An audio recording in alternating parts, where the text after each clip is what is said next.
देशाचा अभिमानाचा आणि उत्साहाचा दिवस अपुऱ्या न्यायाचा विजय असो प्रजासत्ताक दिनाचा.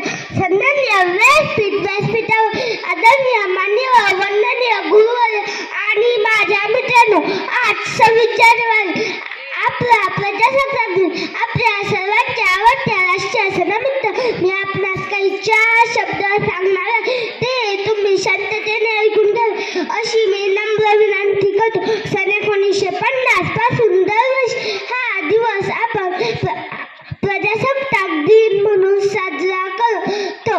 भारत हे एक लोकशाही राष्ट्र म्हणजेच लोकांसाठी लोकांकडून चालवलेले राज्य आहे.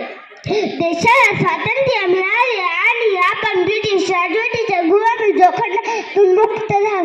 स्वातंत्र्य, समता व न्याय देणाऱ्याशिवाय माणसाला माणुसकीने जगण्यास हक्क देणार राजवट सुरू झाली. या सर्वांचा पाया होता की भारताची राज्यघटना. देशाला स्वातंत्र्य मिळाल्यानंतर देशाला नवा आकार, नवी दिशा देणाऱ्या घटनेची निर्मिती करणे हे देशासमोर मोठे आव्हान होते. शेवटी ही जबाबदारी भारतरत्न डॉक्टर बाबासाहेब आंबेडकर यांच्यावर सोपवण्यात आली आणि ती त्यांनी पेलली. डॉक्टर बाबासाहेब आंबेडकर यांच्या अध्यक्षतेखाली 2 वर्ष 11 महिने 18 दिवस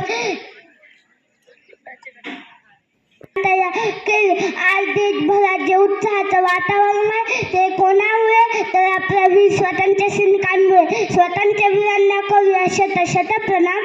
त्यांच्या निस्वार्थी त्यागाने भारत बनला, त्यांच्या निस्वार्थी त्यागाने भारत बनला. मी शेवटी एवढेच बोलेल की थोर आमची भारत माता अंबेडकर जे संत